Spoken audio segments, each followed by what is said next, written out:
Sauvé pour sauver.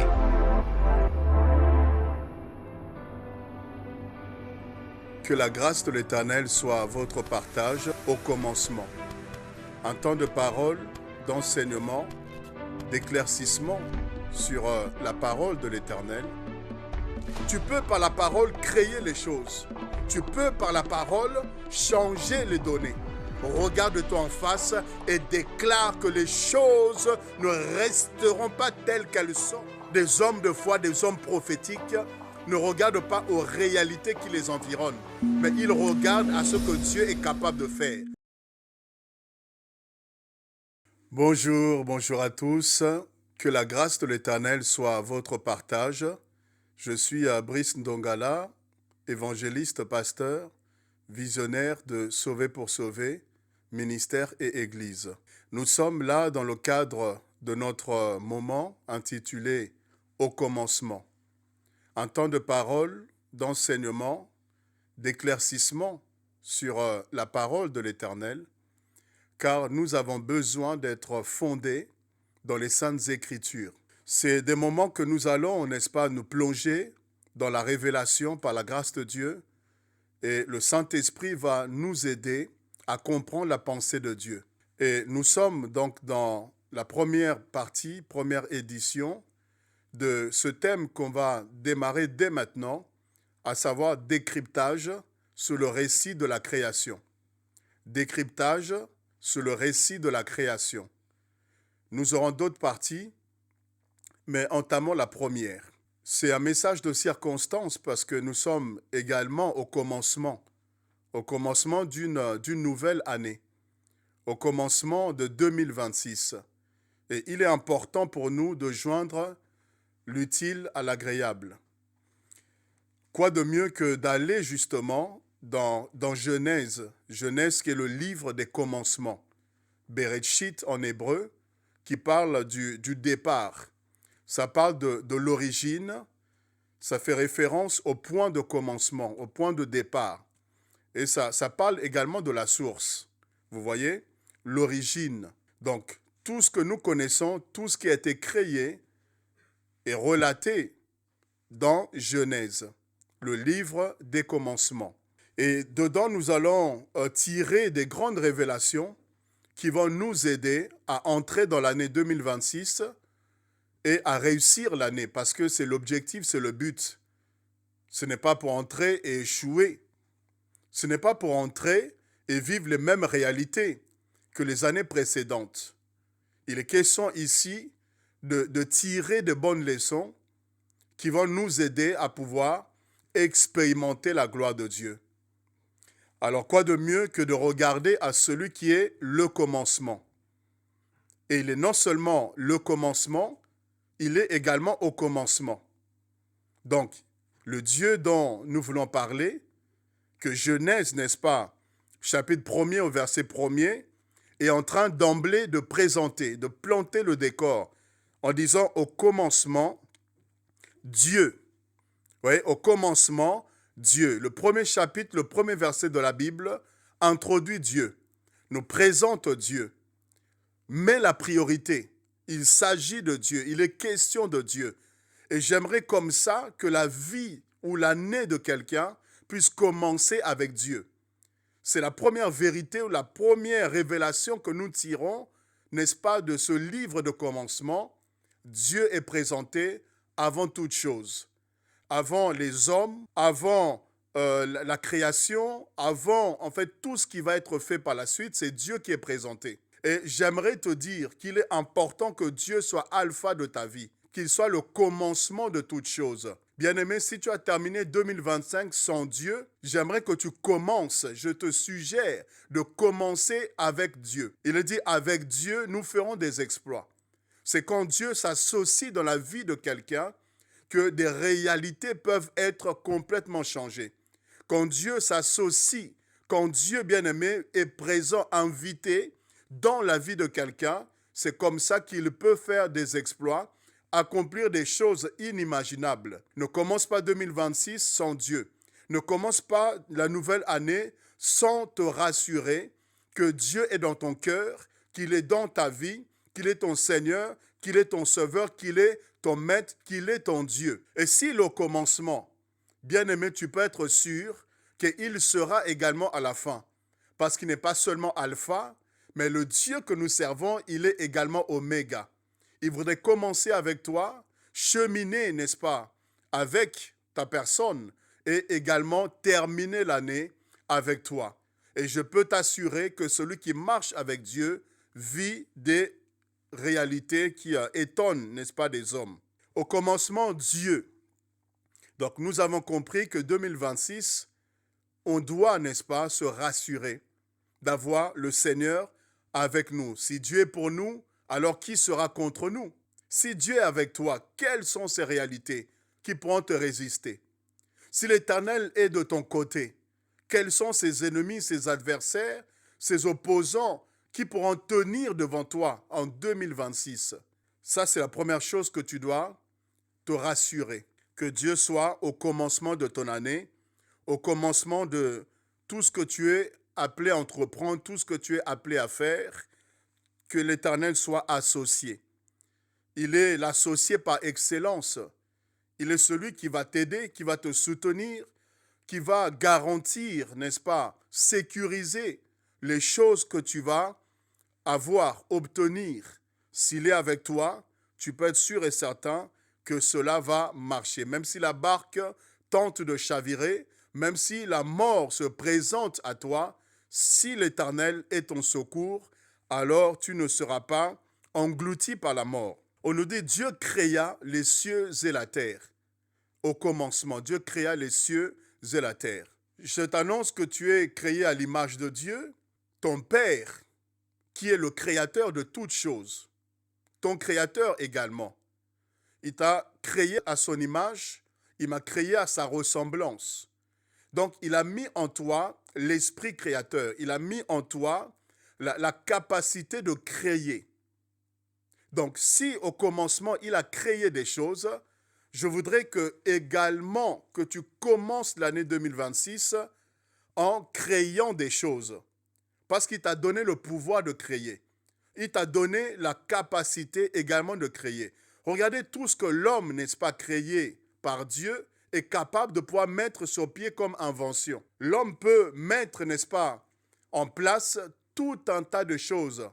Regardez la technologie, l'évolution, jour après jour. C'est parce que Dieu nous a dotés des capacités surnaturelles avec lesquelles nous pouvons également créer. Qu'est-ce que, bien-aimé, tu vas créer en cette année 2026? Qu'est-ce que tu vas enfanter en 2026? Qu'est-ce que tu voudrais que cette année puisse, n'est-ce pas, donner comme résultat? Il faut que tu crées. Tu dois savoir que tu dois créer. Tu dois enfanter, tu dois donner naissance. Tu dois engendrer certaines choses en cette année 2026. Mais pour cela, il te faut un plan. Il te faut une vision. Il te faut des objectifs. Si tu entres en cette année juste comme ça, tu vas également connaître le même résultat que les années précédentes. Tu seras étonné qu'à la fin de l'année, en réalité, les choses n'ont pas vraiment bougé. Ça n'a pas véritablement changé. Ou encore dans un domaine, peut-être que tu as connu la réussite, mais dans d'autres, tu as essuyé, n'est-ce pas, des défaites. Pourquoi? Parce qu'une année en soi, c'est pas juste de crier, c'est pas juste de proclamer ou de changer de page, de tourner de page, de dire que nous voici dans une nouvelle année. Ce qui est important, c'est qu'est-ce que tu as comme vision de l'année, quelle est la vision que tu as de l'année, quel est le plan, n'est-ce pas, que tu vas dérouler en janvier, février et jusqu'à décembre pour permettre à ce que les réalités, les conditions de ta vie, tous les aspects, n'est-ce pas, qui caractérisent ta personne, puissent connaître l'expansion, l'avancée, la percée. Qu'est-ce que tu as comme plan et que tu dois dérouler? Dieu, n'est-ce pas, de façon précise dans la création, vous allez voir que, en fait, Dieu a un plan. Il ne s'est pas mis à créer par hasard. Il n'a pas tiré comme ça, n'est-ce pas, de façon bredouille, dans le vide. Mais Dieu avait un plan, il savait exactement ce qu'il allait faire et dans l'ordre, n'est-ce pas, précis. Et c'est ce qu'on va essayer de voir dans ce thème décryptage du récit de la création. Le verset 2 nous dit que la terre était informe et vide. La terre était informe et vide.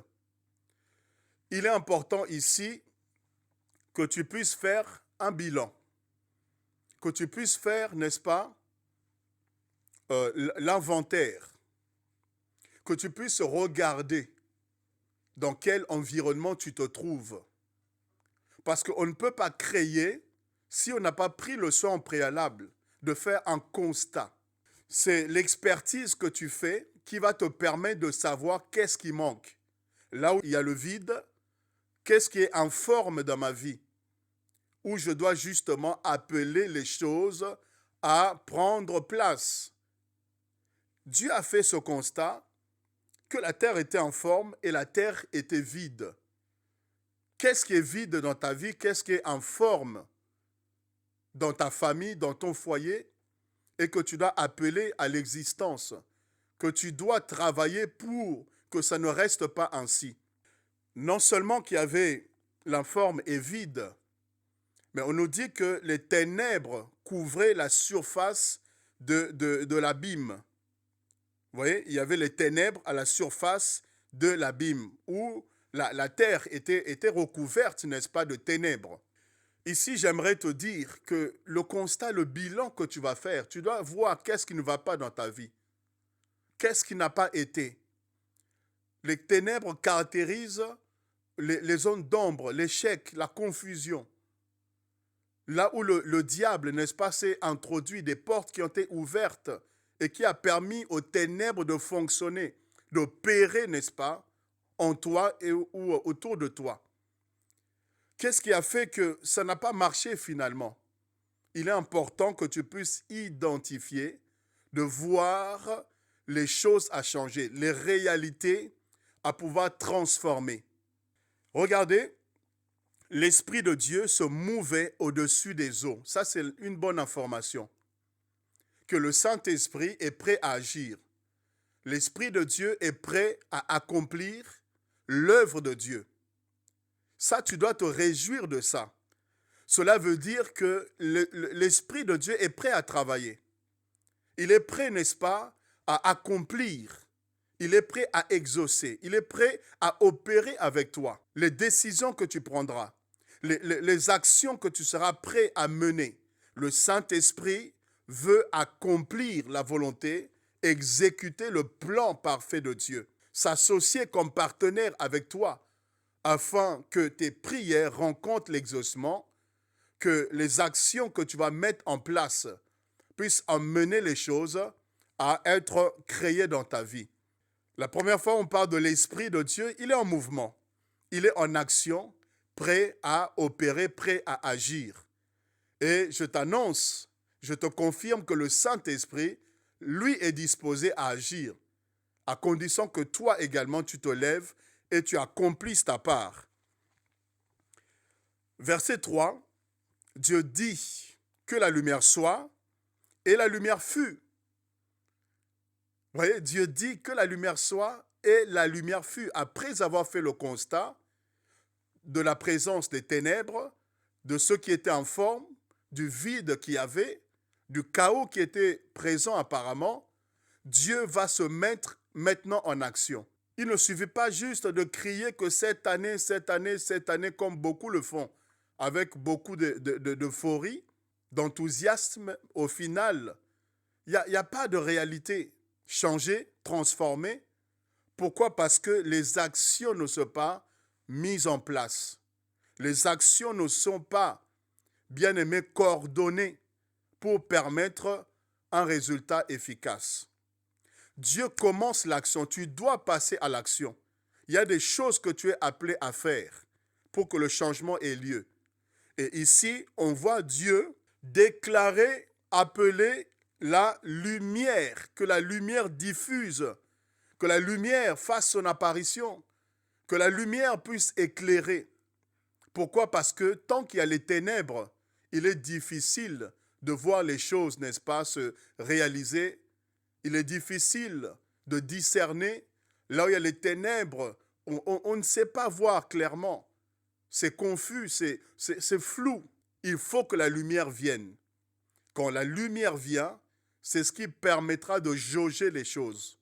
Et j'aimerais t'annoncer ici qu'il est important que tu appelles la lumière dans ta vie. Tu ne réussiras pas l'année si les ténèbres sont présents en toi et autour de toi. Qu'est-ce que les ténèbres peuvent représenter? La confusion. Les ténèbres peuvent représenter le doute. Ça peut représenter des situations qui font que, en fait, tu es aveuglé, tu as du mal à voir clair. Tu ne sais pas lever la tête comme Agar et voir la solution, le puits qui était devant elle. Les ténèbres, ça peut représenter ces difficultés qui ont fait que finalement tu ne vois plus la main de Dieu. Tu ne vois plus l'action du Seigneur dans ta vie. Tu ne fais que te plaindre, te morfondre. Tu ne fais que t'apitoyer sur ton sort. Tu broies du noir. Voyez? Les ténèbres, c'est toutes ces situations que le diable te montre pour te pousser à croire que tu ne vaux rien, que ta vie ne vaut pas la peine d'être vécue, que rien de bon ne peut sortir de toi et tu es dans la confusion. Ton avenir semble être, n'est-ce pas, confus. Ton avenir semble incertain. Tu es complètement dans le désarroi. Au fait, c'est l'ennemi qui cherche à te plonger dans ces ténèbres-là de confusion. Mais j'aimerais te dire que tu dois appeler la lumière. Quand la lumière vient, tu verras le potentiel en toi. Quand la lumière vient, tu vas découvrir ton identité. Découvrir que tu as la grâce de Dieu, que les promesses de l'Éternel sont, n'est-ce pas, attachées à ta vie. Tu vas découvrir que tu n'es pas n'importe qui. Tu es une merveilleuse créature. Tu es porteur, n'est-ce pas, des promesses de l'Éternel et qui doivent, n'est-ce pas, se manifester, se réaliser, s'accomplir. Mais il faut que la lumière vienne. C'est la lumière qui te permettra de voir la mission, voir l'appel, de savoir exactement ce à quoi Dieu t'appelle pour entrer justement en action, pour entrer, bien-aimé, en activité. Que la lumière soit éclairée en 2026. Ne laisse pas, bien-aimé, les zones d'ombre, ne laisse pas les ténèbres te gagner. Ne laisse pas, bien-aimé, la nuit s'établir en toi, le soir s'établir en toi. Mais tu dois appeler la lumière afin de voir clair et accomplir ce pourquoi le Seigneur t'a prêté vie tout au long de cette année 2026. Dieu dit, retenez bien, Dieu dit, Dieu a parlé. Et Dieu va constater que la lumière était bonne. Dieu a constaté que la lumière était bonne. Ici, c'est pour te dire que non seulement tu vas agir, non seulement tu vas faire, non seulement tu vas poser des actes, mais tu dois aussi prendre le temps d'analyser ce que tu fais. Et c'est ce que l'Éternel a fait. C'est ce que Dieu a fait. Il a créé la lumière, mais il prend le temps de constater, de regarder, d'observer, d'analyser ce qu'il venait de créer et il a constaté que c'était bon. Il est important de faire des bilans. N'attends pas la fin de l'année pour faire le bilan. Dieu, à chaque fois qu'il créait, vous allez remarquer cela, il faisait un constat que c'était bon. C'était bon. Il se réjouissait de ce qu'il avait accompli. Ici, c'est pour dire qu'à chaque pas que nous ferons, on doit se réjouir. On doit rendre grâce à Dieu. On doit reconnaître qu'on a fait déjà un pas. Même si on n'est pas arrivé au sommet, on n'est pas arrivé au bout, n'est-ce pas? Mais chaque pas que nous ferons, prenons le temps d'apprécier, ou chaque chose que Dieu fera dans notre vie, qui ira dans le sens du changement, apprécions cela. N'attendons pas de devenir millionnaire ou milliardaire pour rendre grâce à Dieu.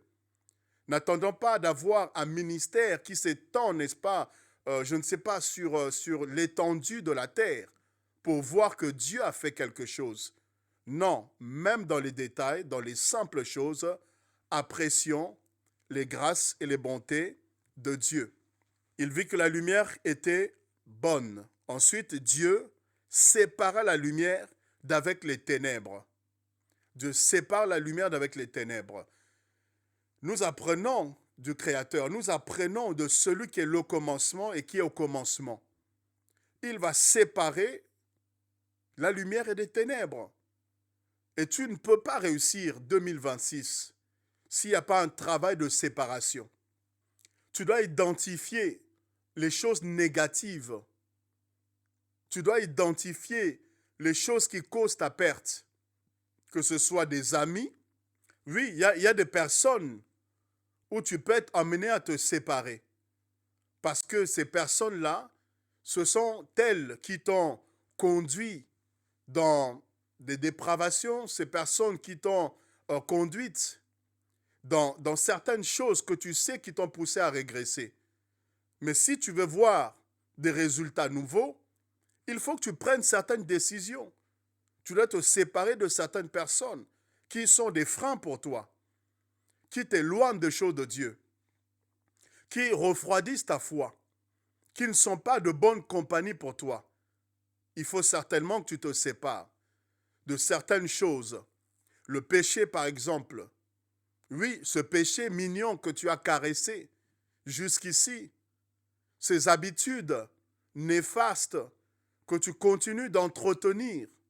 Si tu veux vivre le changement, si tu veux expérimenter autre chose, il va falloir que tu te sépares de certaines habitudes, que tu te sépares de certaines personnes, que tu laisses, que tu abandonnes certaines voies pour emprunter de nouvelles voies, emprunter de nouvelles décisions qui feront que le changement sera véritablement constaté. Donc il y a un travail de séparation. Comme il a été dit à Jérémie, si tu sépares de ta vie ce qui est vil de ce qui est précieux, désormais ta bouche sera ma bouche.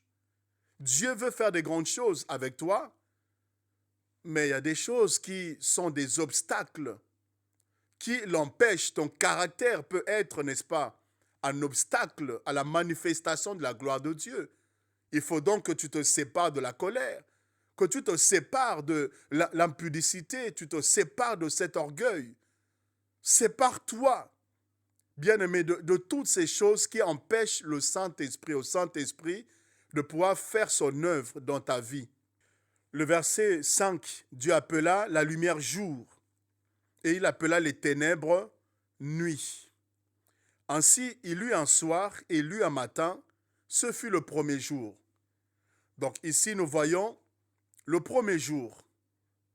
Et Dieu va prendre le temps, le soir et le jour, de séparer, de distinguer les choses. Et nous, la bonne nouvelle, c'est que nous sommes du jour. Nous ne sommes pas de la nuit, nous ne sommes pas du soir, mais nous sommes du jour. Le jour, c'est la lumière. Et il est important que tu puisses, n'est-ce pas, te décider, te positionner. Soit tu es du jour, soit tu es du soir, de la nuit. Être du jour, c'est être véritablement enfant de Dieu. Prendre la décision d'appartenir au Seigneur, de vivre selon la lumière de sa parole, de vivre selon les principes qui régissent son royaume. Être du jour. Il est important, bien-aimé. Alors, vous remarquerez au verset 6, Dieu dit, là c'est le deuxième jour, Dieu dit qu'il y ait une étendue entre les eaux, qu'elle sépare les eaux d'avec les eaux. Vous voyez encore ici un travail de séparation.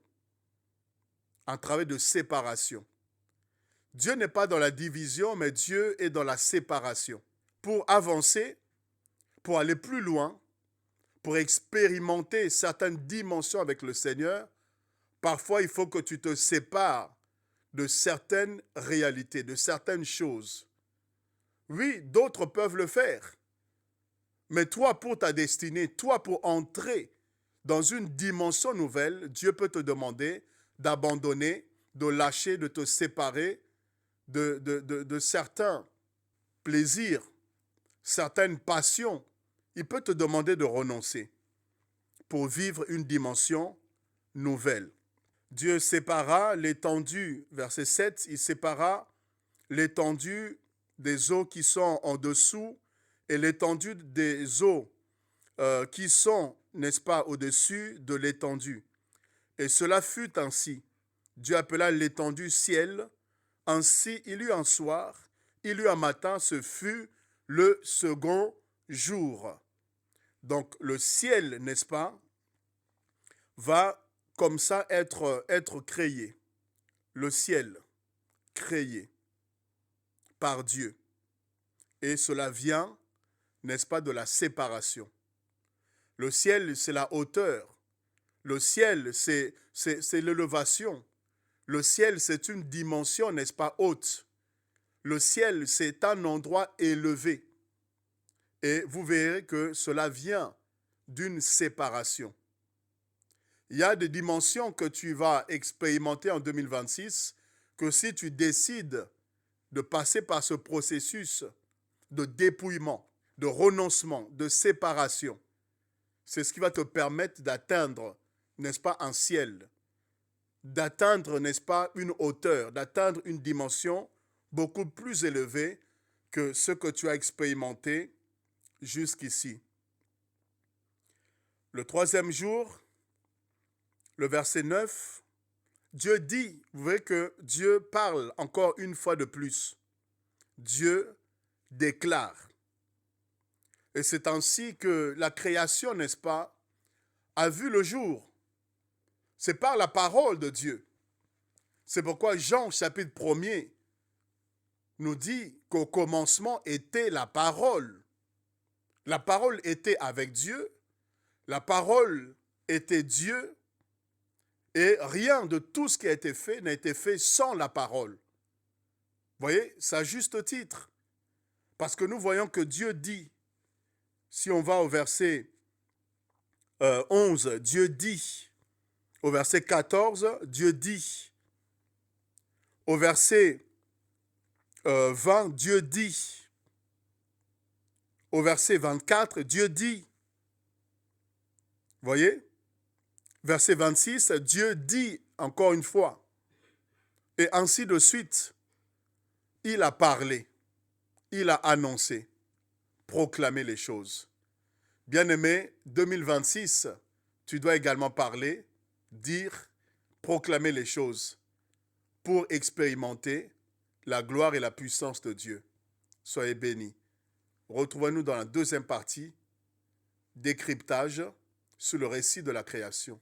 Soyez bénis.